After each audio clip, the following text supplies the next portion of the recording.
نحمده ونصلي على رسوله الكريم اما بعد فاعوذ بالله من الشيطان الرجيم بسم الله الرحمن الرحيم رب اشرح لي صدري ويسر لي امري واحلل عقدة من لساني يفقهوا قولي ان الحمد لله نحمده ونستعينه ونستغفره ونعوذ بالله من شرور انفسنا ومن سيئات اعمالنا من يهده الله فلا مضل له ومن يضلله فلا هادي له واشهد ان لا اله الا الله واشهد ان محمدا عبده ورسوله يا ايها الذين امنوا اتقوا الله حق تقاته ولا تموتن الا وانتم مسلمون يا ايها الناس اتقوا ربكم الذي خلقكم من نفس واحدة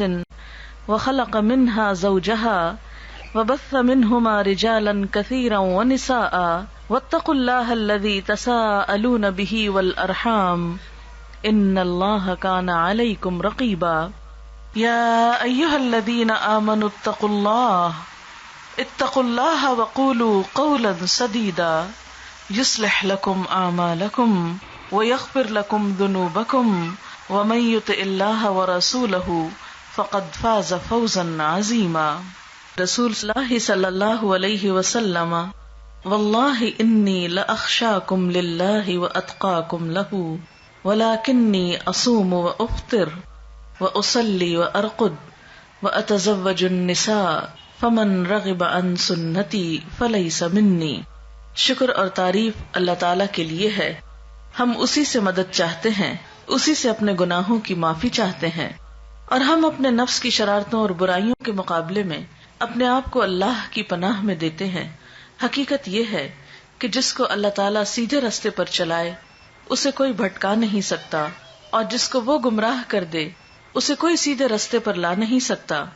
اور میں گواہی دیتا ہوں کہ اللہ کے سوا کوئی معبود نہیں، اور یہ کہ محمد صلی اللہ علیہ وسلم اللہ کے بندے اور اس کے رسول ہیں۔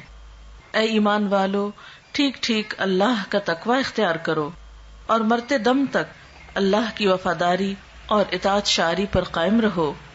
اے لوگو، اپنے رب کے غضب سے بچو جس نے تمہیں ایک جان سے پیدا کیا اور اسی سے اس کا جوڑا بنایا، اور پھر ان دونوں کے ذریعے بہت سے مرد اور عورتیں پھیلا دیں۔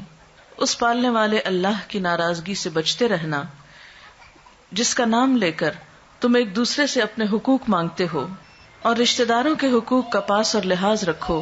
یقین جانو خدا تمہاری نگرانی کر رہا ہے۔ اے ایمان والو، اللہ سے ڈرتے رہو اور جچی تلی مضبوط بات زبان سے نکالو، تو اللہ تمہارے اعمال کی اصلاح کر دے گا اور تمہارے گناہوں پہ معافی کا پردہ ڈال دے گا۔ اور جو لوگ اللہ اور اس کے رسول صلی اللہ علیہ وسلم کی اطاعت اور فرما برداری کریں گے وہ عظیم کامیابی سے سرفراز ہوں گے۔ نبی صلی اللہ علیہ وسلم نے فرمایا، خدا کی قسم میں تم سب میں خدا سے زیادہ ڈرنے والا، تم سب میں زیادہ اس کی ناراضگی سے بچنے والا ہوں، لیکن میرا حال یہ ہے کہ میں کبھی روزے رکھتا ہوں، کبھی بغیر روزے کے رہتا ہوں، راتوں کو نماز بھی پڑھتا ہوں اور سوتا بھی ہوں، اور نکاح بھی کرتا ہوں، بس جو میری اس سنت سے منہ پھیرے اس کا مجھ سے کوئی تعلق نہیں۔ معزز خواتین، اس وقت جو چیز میں نے آپ کے سامنے پڑھی ہے، جو عبارت، یہ خطبہ نکاح کی عبارت ہے، شادی کے موقع پہ پڑھی جاتی ہے، مسنون خطبہ ہے۔ اس خطبے کو اگر ہم پڑھیں اور غور کریں تو جو باتیں ہمارے سامنے آتی ہیں وہ کچھ یوں ہیں کہ سب سے پہلے اس میں اللہ پاک کی تعریف بیان کی گئی ہے، اللہ تعالیٰ کا شکر ادا کیا گیا ہے۔ اللہ کا بندہ سب سے زیادہ اللہ ہی کا شکر گزار ہوتا ہے، کیونکہ وہ یہ جانتا ہے کہ اسے جو بھی نعمتیں ملی ہیں، جو کچھ بھی اس کے پاس ہے، سب اس کے رب کی طرف سے اس کو ملا ہے۔ اگر ہم غور کریں تو کوئی چھوٹی سے چھوٹی چیز سے لے کر بڑی سے بڑی چیز تک جو کچھ بھی ہمارے پاس ہے وہ کہاں سے آیا ہے؟ ہمارا یہ جسم کس نے بنایا ہے؟ ہمارے دیکھنے، سننے، بولنے کی قوتیں ہمیں کس نے دی ہیں؟ ہمارے جسم میں بڑھتے رہنے کی صلاحیت کس نے ڈالی ہے؟ ہمارے لیے کھانے پینے کا انتظام کس نے کیا ہے؟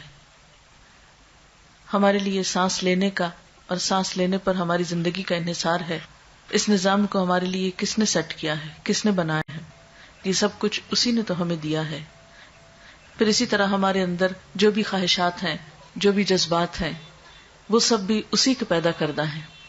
وہ چاہتا تو ہمیں پتھر کی شکل میں بنا دیتا، چاہتا تو کسی پودے کی شکل میں پیدا کر دیتا، لیکن انسان بنا کر اس نے ہمارے اندر خوبصورت جذبات بھی رکھے، ہمارے اندر خوشی اور غم کا احساس بھی رکھا، پھر خوشی کے مواقع بھی پیدا کیے۔ تو جو شخص اللہ تعالیٰ کی ان نعمتوں کو یاد کرتا ہے وہ یقیناً اس کا شکر گزار ہوتا ہے۔ جہاں ہمارے پاس یہ نعمتیں ہیں وہاں زندگی میں کچھ امتحان بھی ہیں، وہاں زندگی میں کچھ آزمائشیں بھی ہوتی ہیں، ہر انسان آزمایا جاتا ہے۔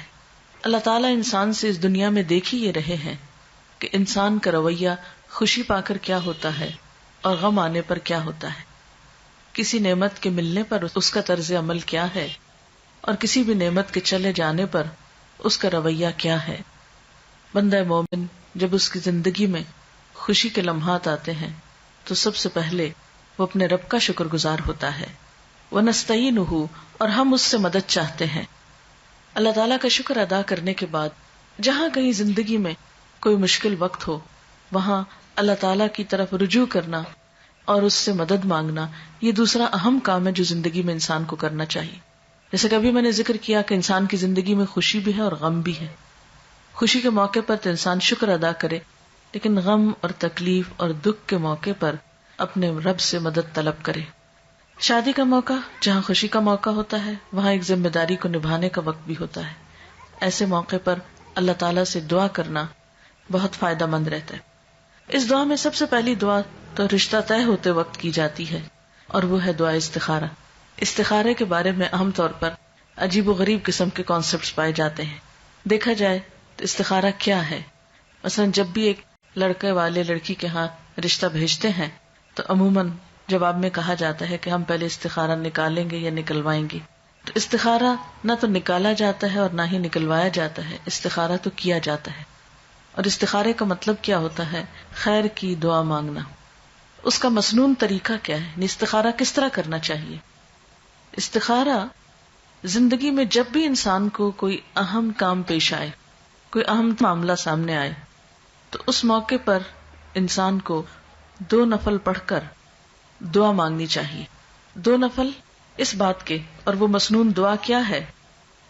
وہ مسنون دعا ہے اللہم انی استخیرک بعلمک واستقدرک بقدرتک واسألک من فضلک العظیم فإنک تقدر ولا اقدر وتعلم ولا اعلم وانت علام الغیوب اللہم ان کنت تعلم ان هذا الامر خیر لی فی دینی ومعیشتی وعاقبت امری فاقدرہ لی ویسرہ لی ثم بارک لی فیہ وَإِن كُنْتَ تَعْلَمُ أَنَّ هَذَا الْأَمْرَ شَرٌّ لِّي فِي دِينِي وَمَعِيشَتِي وَعَاقِبَةِ أَمْرِي فَاصْرِفْهُ عَنِّي وَاصْرِفْنِي عَنْهُ وَاقْدُرْ لِيَ الْخَيْرَ حَيْثُ كَانَ ثُمَّ أَرْضِنِي بِهِ۔ یہ ہے مسنون دعا۔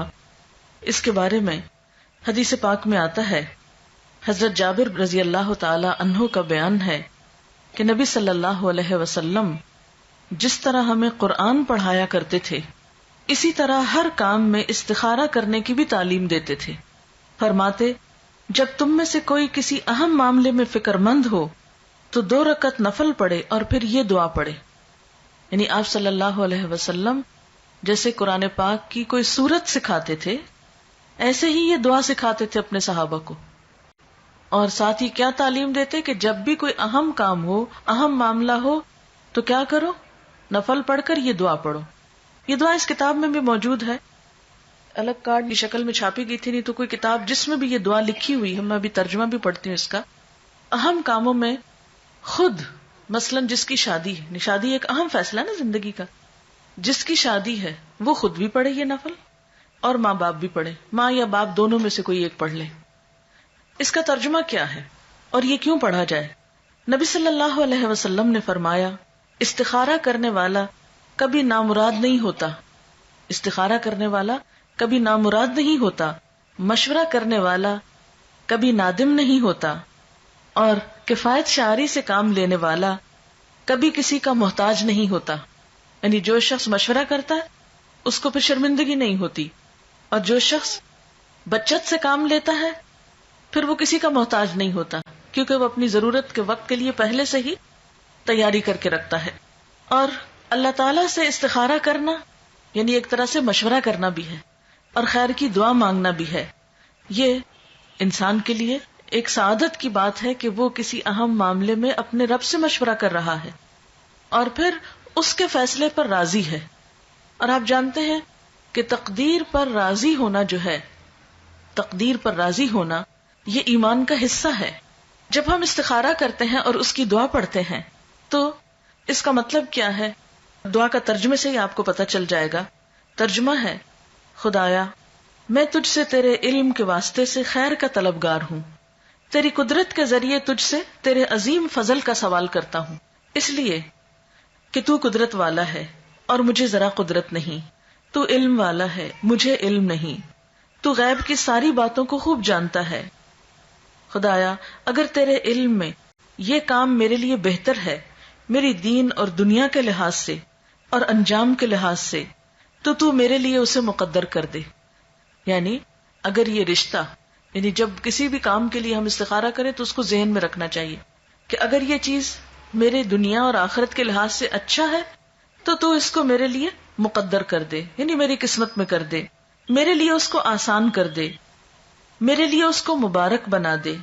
اور اگر تیرے علم میں یہ کام میرے لیے برا ہے میرے دین اور دنیا کے لحاظ سے اور انجام کے لحاظ سے تو اس کام کو مجھ سے دور رکھ اور مجھے اس سے بچا کے رکھ، اور میرے لیے خیر اور بھلائی مقدر کر دے جہاں کہیں بھی ہو، پھر مجھے اس پہ راضی بھی کر دے.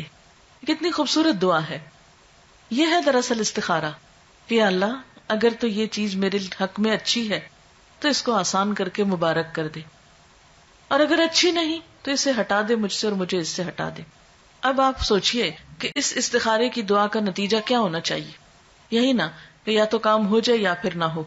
اگر ہو جائے تو پہلے سے ہی ہم نے دعا مانگ لی کہ یا اللہ اب یہ ہمارے لیے بہت اچھا ثابت ہو، اور اگر نہیں ہوتا تو بھی ہمیں اس پہ راضی ہو جانا چاہیے، تسلی ہونی چاہیے کہ اللہ کو منظور نہیں اور اس میں ضرور ہمارے لیے کوئی بہتری ہے کہ اس کام کے ہونے کا سبب نہیں بنا. اور اس طرح انسان جو بھی فیصلہ کرتا ہے اس پر نادم نہیں ہوتا، پشیمان نہیں ہوتا، بعد میں پچھتاتا نہیں. اگر کام کرنے کے بعد انسان سمجھتا ہے کہ بہت اچھا رہا، سب ٹھیک ہو گیا اور اچھا رہا، تو بھی کیا سمجھتا ہے کہ یہ میرے رب نے مجھے عطا کیا ہے، اس کو کوئی تکبر نہیں آتا اس پر. اور اگر کام ہو جاتا ہے اور بعد میں دیکھتا ہے کہ اس کا نتیجہ اچھا نہیں نکلا تو بھی اس میں ندامت نہیں ہوتی کہ میں نے تو اللہ سے دعا کی تھی، اگر پھر بھی ٹھیک نہیں ہوا تو اس میں بھی ضرور میرے لیے کوئی سبق ہوگا. کیونکہ قرآن پاک میں یہ بھی آتا ہے نا، عسیٰ ان تحبوا شیئا وہو شر لکم وعسیٰ ان تکرہوا شیئا وہو خیر لکم.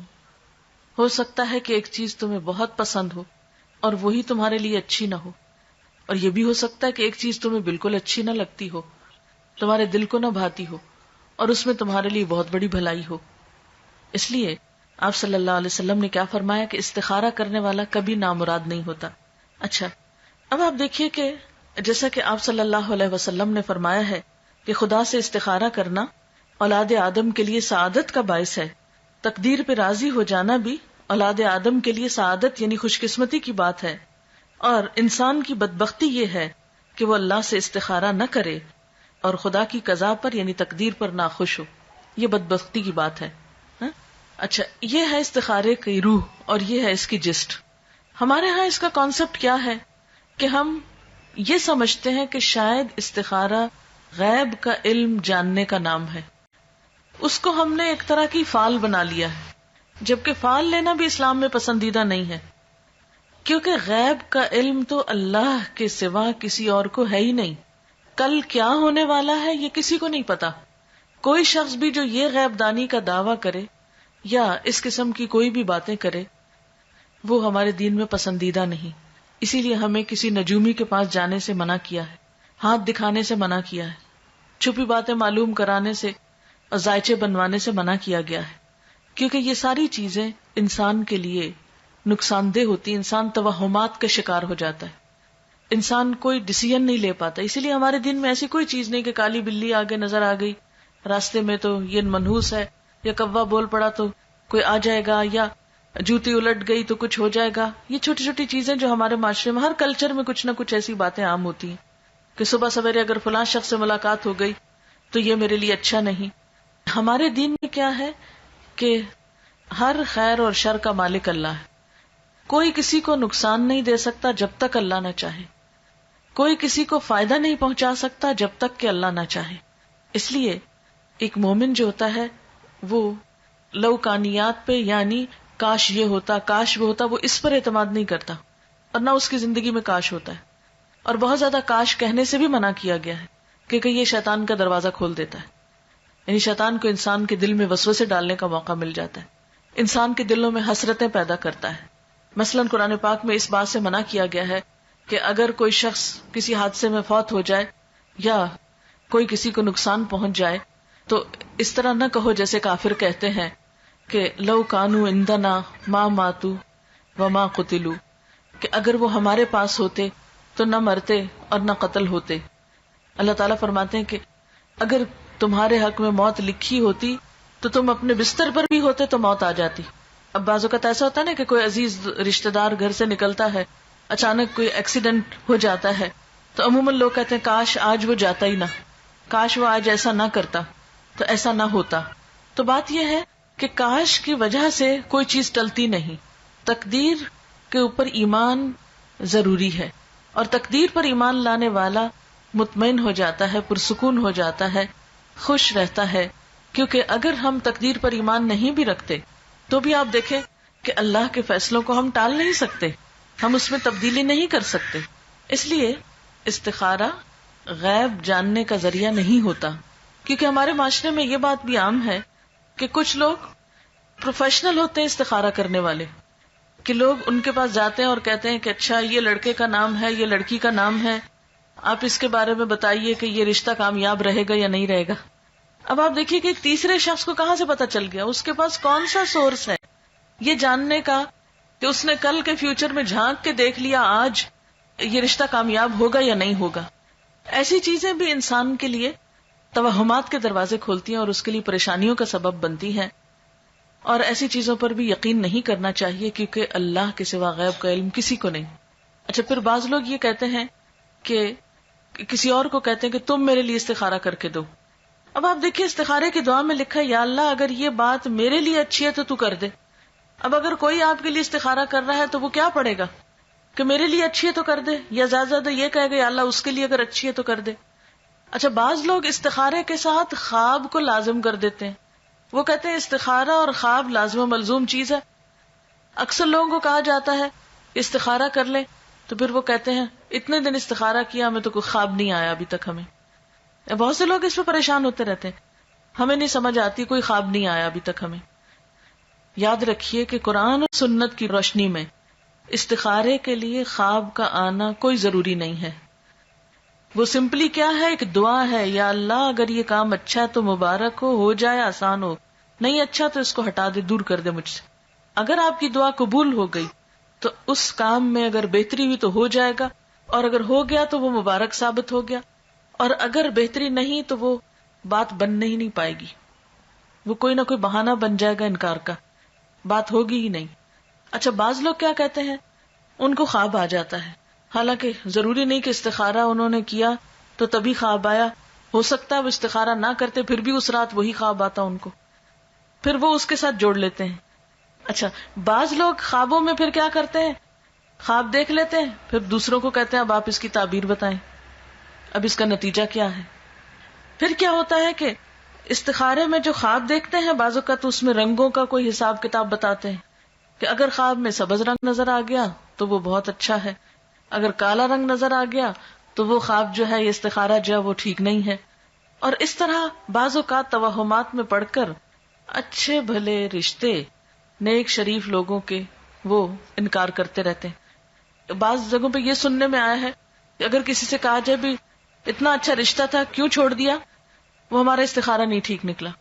اب ایک شخص بظاہر اس کا دین، ایمان، اخلاق، کردار، شرافت ہر چیز نظر آ رہی ہے، اور ہمارا دین ہمیں کیا حکم دیتا ہے کہ لوگوں کے ظاہر پر ان سے معاملہ کرو. تم نے کسی کے دل میں جھانک کے نہیں دیکھا.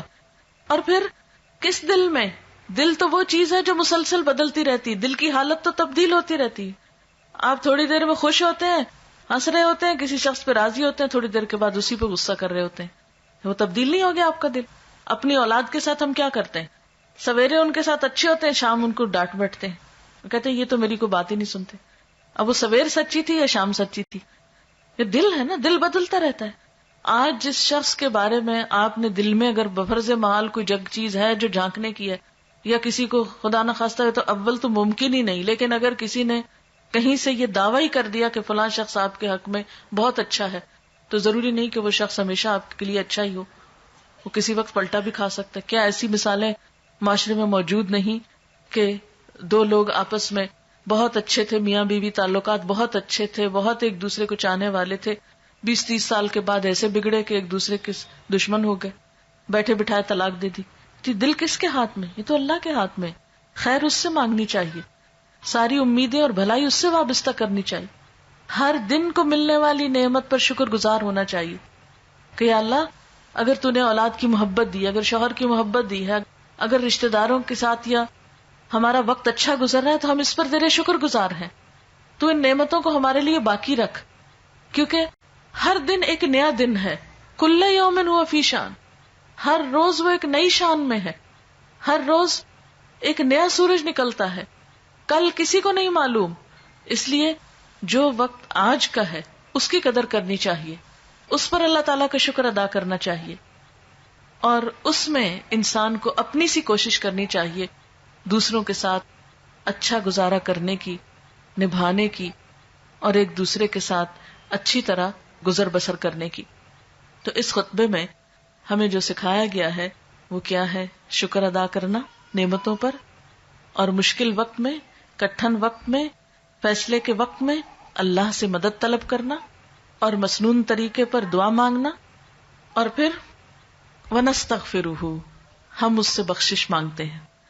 جہاں تک بخشش کا تعلق ہے، اب سوال یہ پیدا ہوتا ہے کہ موقع تو شادی کا ہے، خطبہ شادی کا پڑھا جا رہا ہے، اور اس موقع پر بخشش، جی ہاں، بخشش مانگنا، استغفار پڑھنا، اللہ سے توبہ کرنا دنیا کی نعمتوں کو حاصل کرنے کا ذریعہ بھی ہے اور آخرت کی بھلائی کا ذریعہ بھی ہے.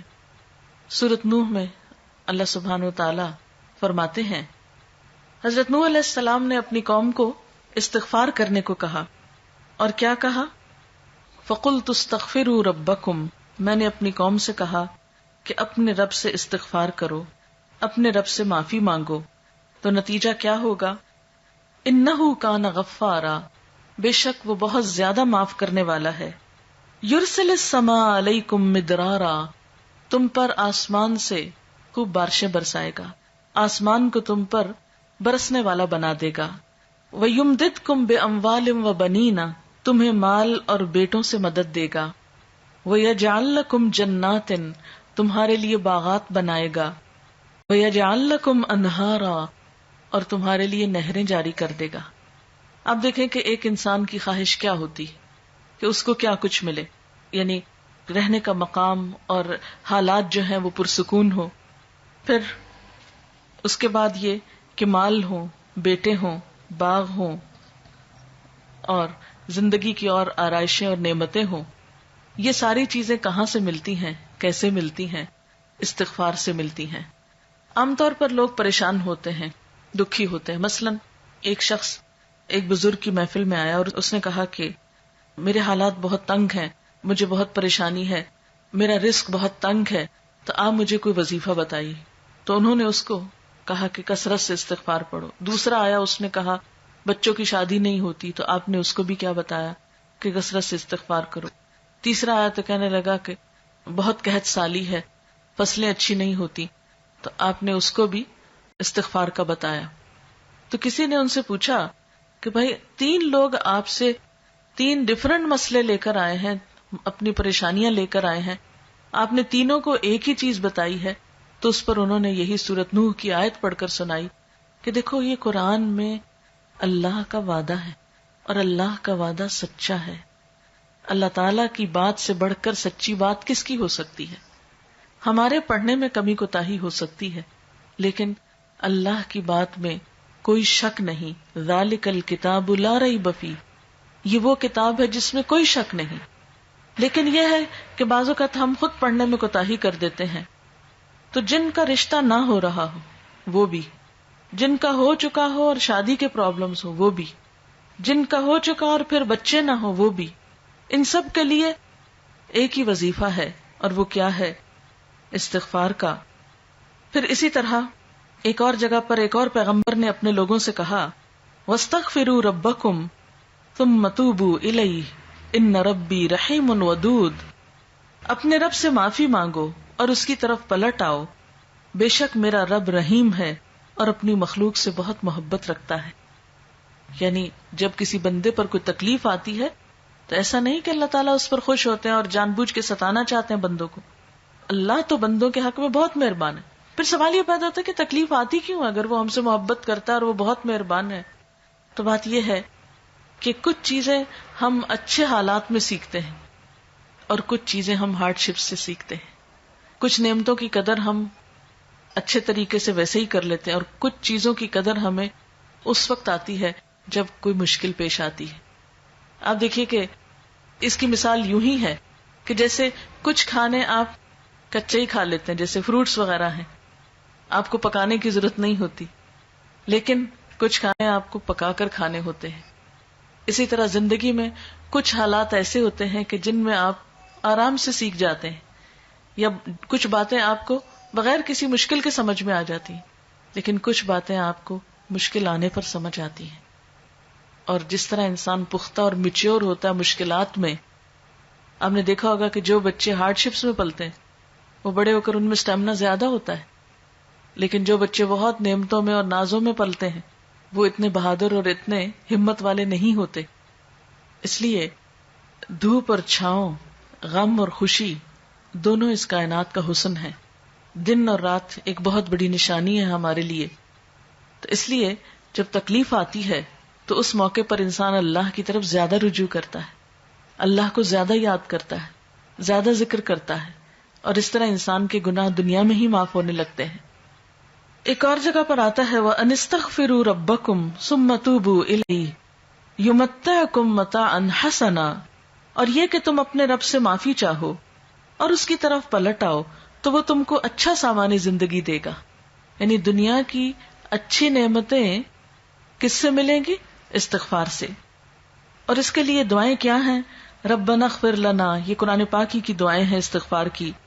ربنا اغفر لنا ذنوبنا واسرافنا فی امرنا وثبت اقدامنا. ایک اور دعا ہے ربنا آمنا فاغفر لنا وارحمنا وانت خیر الراحمین. پھر اسی طرح ربنا ظلمنا انفسنا وان لم تغفر لنا وترحمنا لنکونن من الخاسرین انت ولینا فاغفر لنا وارحمنا وانت خیر الغافرین. پھر اسی طرح ربنا فاغفر لنا ذنوبنا وکفر عنا سیئاتنا وتوفنا مع الابرار. پھر اسی طرح رسول اللہ صلی اللہ علیہ وسلم نے بھی کچھ ایسی دعائیں سکھائی ہیں جو استغفار کا ذریعہ ہیں. رب تقبل توبتی واغسل حوبتی واجب دعوتی وثبت حجتی واہد قلبی وسدد لسانی واسلل سخیمۃ صدری. رب اغفر لی وتب علی انک انت التواب الغفور. استغفر اللہ الذی لا الہ الا هو الحی القیوم واتوب الیہ. اللہم انی ظلمت نفسی ظلما کثیرا ولا یغفر الذنوب الا انت فاغفر لی مغفرۃ من عندک وارحمنی. اسی طرح اللہم اغفر لی خطیئتی وجہلی واسرافی فی امری وما انت عالم به منی. اللہم اغفر لی جدی وہزلی وخطیئتی وعمدی وکل ذلک عندی. اسی طرح اللہم اغفر لی ذنبی کلہ دقہ وجلہ واولہ وآخرہ وعلانیتہ وسرہ. تو یہ استغفار کی دعائیں جو ہیں یہ انسان کے لیے بہت سی رحمتوں اور بخششوں کے اور عنایتوں اور برکتوں کے دروازے کھولتی ہیں. استغفر اللہ استغفر اللہ استغفر اللہ، اللہم اغفر لی اللہم اغفر لی. کیونکہ ہر روز انسان کے اوپر مختلف طرح کی حالتیں آتی. انسان جس وقت بھی پریشان ہو، جس وقت بھی غمگین ہو، جس وقت بھی دکھی ہو، فوراً اگر اپنے رب کو پکارنے لگے تو انشاءاللہ وہ غم اور دکھ جو ہے اس سے انسان کو فوری طور پر ریلیف ہوگا. جیسے جسم کے اوپر پہنچنے والے زخم اور تکلیفیں ہوتی ہیں نا، تو ان کو اگنور نہیں کرنا چاہیے. مثلا اگر کہیں کٹ لگ گیا تو آپ اس کو ایسے نہیں چھوڑیں گے، اس پر کوئی دوا لگائیں گے یا کوئی پٹی لگائیں گے یا اس کو صاف کریں گے یا اس کو مرچوں سے، صابن سے، اس طرح کی چیزوں سے بچائیں گے تاکہ وہ بڑھے نہیں. اسی طرح جو روح پر کٹ لگ جاتے ہیں یا انسان گناہ کر کے اللہ کو جو ناراض کر لیتا ہے، تو اس سے انسان اگر فوری طور پر نکلتا نہیں اور اس کا علاج نہیں کرتا تو بعض اوقات وہ گناہوں کے دھبے اور وہ دل کی سیاہی اتنی گہری ہوتی چلی جاتی ہے کہ انسان کو ایکیوٹ ڈپریشن میں لے جاتی ہے. اور بعض اوقات پھر اس کے لیے بڑی بڑی دوائیاں اور بڑی بڑی دوائیں اور دعائیں بھی کام نہیں کرتی. اس لیے انسان کو ہر روز کثرت کے ساتھ استغفار ویسے بھی کرنا چاہیے. اسی لیے ہم دیکھتے ہیں کہ اللہ کے رسول صلی اللہ علیہ وسلم جو معصوم تھے، گناہوں سے پاک تھے، جن کا کوئی گناہ بھی نہیں تھا، وہ دن میں 70 سے 100 بار استغفار کرتے تھے. اور آپ سے بڑھ کر مصروف بھی کوئی نہیں تھا. ہم تو یہ کہہ سکتے ہیں نا کہ ہم کیا کریں، ہمیں تو وقت ہی نہیں ملتا، نماز پڑھیں یا یہ بچوں کو سنبھالیں یا کون سا کام کریں کون سا نہیں کریں، کس وقت یہ تسبیحاں پڑھیں. ٹھیک ہے، ضروری نہیں کہ آپ کسی کونے میں بیٹھ کے لمبی تسبیح پڑھیں. آپ اٹھتے بیٹھتے چلتے پھرتے باتوں میں، گفتگو میں، کسی کی سنتے وقت دل میں آپ استغفار کثرت سے پڑھ سکتے ہیں. اور جب آپ سے پوچھا گیا کہ آپ کے تو گناہ نہیں پھر بھی آپ اتنی استغفار پڑھتے ہیں، تو آپ نے فرمایا افلا اکون عبدا شکورا، کیا میں اللہ کا شکر گزار بندہ نہ بن جاؤں؟ تو شکر گزاری تو ویسے ہی اللہ تعالیٰ کو پسند ہے. اس لیے وَنَسْتَغْفِرُهُ، موقع چاہے شادی کا ہی ہو، خوشی کا ہی ہو، لیکن جو شخص یہ چاہتا ہے کہ اللہ تعالیٰ اس سے راضی ہو، اس کو دنیا اور آخرت میں خوشیاں نصیب ہوں، تو اس کے لیے یہاں 2 چیزیں بتائی گئی ہیں. ایک تو نعمتوں پر شکر ادا کرتے رہنا، اور دوسرے اس سے مدد مانگ کر خصوصی طور پر استغفار کرنا. وَنَعُوذُ بِاللَّهِ مِن شُرُورِ أَنفُسِنَا، اور ہم اپنے آپ کو اللہ کی پناہ میں دیتے ہیں اپنے نفس کے شر سے بچنے کے لیے. نفس کا شر کیا ہوتا ہے؟ خود پرستی، اپنے آپ کو چاہنا، اپنے آپ کو سب سے بڑا سمجھنا، اپنے آپ کو سب سے عقل مند سمجھنا، اپنے آپ کو سب سے زیادہ جاننے والا، سمجھدار اور سب سے زیادہ بہترین انسان سمجھنا. یہ نفس کا شر ہوتا ہے جس کی وجہ سے انسان پھر دوسرے انسان کو انسان نہیں سمجھتا. خود پرستی، خود پسندی، نفس پرستی انسان کو تکبر کی طرف لے جاتی. تکبر میں جب انسان مبتلا ہو جاتا تو حق کا راستہ اس پہ رک جاتا ہے، پھر اس کو کسی کی اچھی بات بھی سمجھ میں نہیں آتی. پھر انسان صرف حقوق لینے والا، صرف اپنی ذات کا اور اپنے آپ کا خیر خواہ ہوتا ہے. پھر وہ حسد کا شکار ہوتا ہے، اسے کسی کی اچھائی اچھی نہیں لگتی، کسی کی نعمت اس کو بھاتی نہیں، اور اس طرح انسان خود ہی جلتے کڑتے اپنی زندگی کو جہنم بناتا ہے. تو اس لیے شادی کے موقع پر خاص طور پر یہ دعا کرنا کہ یا اللہ تو ہمیں نفس کے شر سے بچا. کیونکہ اگر دیکھا جائے تو شادی کے بعد شوہر بیوی کے تعلقات کی خرابی ہو یا پھر سسرال والوں کے ساتھ تعلقات کی خرابی ہو، ان سب چیزوں کی بنیاد میں انا ہی ہوتی ہے، انسان کا نفس ہی ہوتا ہے. کیونکہ بعض اوقات ہم انا کی خاطر ضد میں آ کر ایسے ایسے کام کرتے ہیں کہ جس کا نقصان خود ہی اٹھاتے ہیں. تو جو شخص عاجزی اختیار کرتا ہے، نرمی اختیار کرتا ہے، صرف سناتا ہی نہیں دوسرے کی بھی سنتا ہے، صرف اپنی ہی دکھ درد اس کو یاد نہیں ہوتے، دوسرے کے دکھ درد کا بھی احساس اور لحاظ رکھتا ہے، تو ایسا شخص ہی کامیاب زندگی گزار سکتا ہے. اور جو شخص صرف اپنے لیے جیتا ہو، اسے اس کی کوئی پرواہ نہیں کسی اور نے کھایا یا نہیں کھایا، اس کو فکر ہے تو صرف اپنے کھانے کی، اسے کوئی فکر نہیں کہ کوئی اور سویا ہے کہ نہیں سویا، اس کو فکر ہے تو اپنے نیند آرام کی، اس کو فکر ہے تو اپنے حقوق کی، اور دوسروں کے حقوق دینا وہ نہیں جانتا، ایسا شخص حقیقی معنوں میں خوشیاں پا نہیں سکتا. اللہ نے اس کائنات کا اصول کیا رکھا ہے؟ قربانی. ہر چیز قربانی کر رہی ہے، اور ایک چیز قربانی کرتی ہے تو دوسری وجود میں آتی. دانہ قربانی کرتا ہے تو پودا بنتا ہے اور اس سے بے شمار دانے وجود میں آتے ہیں. اسی طرح ماں کو قربانی کرنا ہے، بیوی کو قربانی کرنا ہے، شوہر کو قربانی کرنا ہے، بچوں کو قربانی کرنا ہے. جب تک ہر انسان قربانی کے جذبے سے سرشار نہیں ہوتا وہ دوسروں کو خوشیاں نہیں دے سکتا. جو شخص اپنے فائدے کی صرف سوچتا ہے وہ پھر اپنا فائدہ بھی نہیں کر پاتا. اس لیے ضروری ہے کہ اس موقع پر اپنے نفس کے شر سے بچنے کے لیے خصوصی دعا کی جائے. پھر فرمایا جس کو اللہ ہدایت دے اسے کوئی بھٹکاتا نہیں، اور اللہ تعالیٰ بھی ہدایت اس کو دیتا ہے جو ہدایت پانا چاہتا ہے، جو سیدھے رستے پہ چلنا چاہتا ہے، جس کے اندر تڑپ ہوتی، خواہش ہوتی. اور پھر یہاں پر کلمہ شہادت ہے اور اشہد ان لا الہ الا اللہ، یعنی اس موقع پر بھی انسان اس بات کو یاد رکھے کہ وہ اللہ کا بندہ ہے اور وہ محمد صلی اللہ علیہ وسلم کی امت کا ایک فرد ہے.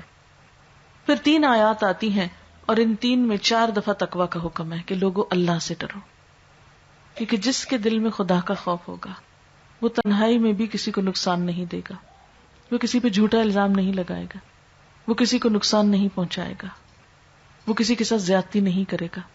اور جس کے دل میں خدا کا خوف نہیں، جو اللہ سے نہیں ڈرتا، پھر وہ کسی انسان کی عزت کا کیا پاس کرے گا، وہ کسی انسان کے حقوق کیسے دے گا، کسی دوسرے کے دکھ درد کو کیسے پہچانے گا.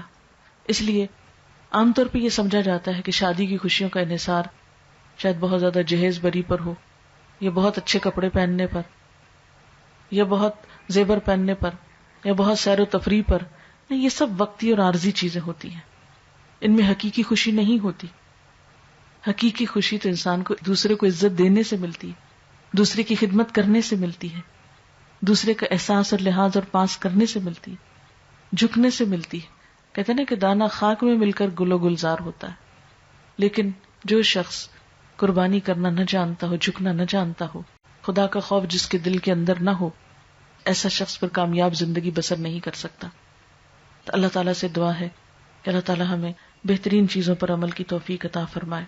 وآخر دعوانا ان الحمدللہ رب العالمین. اب ذرا دعا کر لیتے ہیں. سبحان اللہ والحمد للہ ولا الہ الا اللہ واللہ اکبر ولا حول ولا قوة الا باللہ العلی العظیم.